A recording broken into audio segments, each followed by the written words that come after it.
In 2016, the Good Governance government reached an agreement with the International Monetary Fund for an extended fund facility until 2021. Accordingly, the program is in operation by November 2019, when Gotabaya Rajapaksa assumed presidency. As the relevant conditions were met based on the agreements reached by the government, there was no obstacle to obtain the last tranche of the extended fund facility, which was over $160 million from the IMF. As said in the recent Supreme Court ruling, the rational and arbitrary decision reached by Gotabaya Rajapaksa's government not to secure the final tranche resulted in the collapse of the country's economy. Citing the relevant court decision, Newsfirst revealed yesterday that Professor W.D. Lakshman, who was the then governor of the central bank, had submitted reports to the then Minister of Finance Mahinda Rajapaksa on several occasions and insisted on the need for an agreement with the IMF. Mahinda Rajapaksa disregarded, who did not heed the insistence, resigned from the post of finance minister, and Basil Rajapaksa assumed his duties as a successor. Professor W.D. Lakshman has also submitted his initial emphasis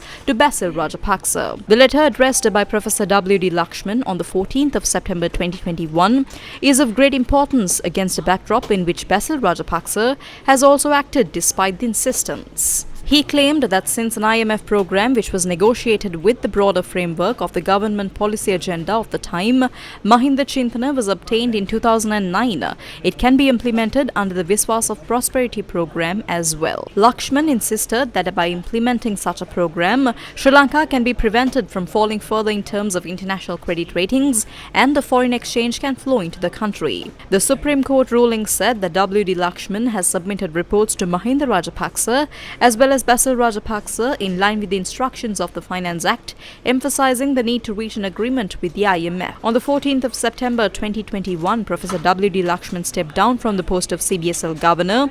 On the same day, he submitted his letter to Basil Rajapaksa. The ruling said that in the last letter written by Professor W.D. Lakshman, the court concludes that sufficient facts have been presented that the economy of the country can be stabilized by obtaining the support of the IMF. And what were the more serious facts that were revealed? More details will be revealed tomorrow.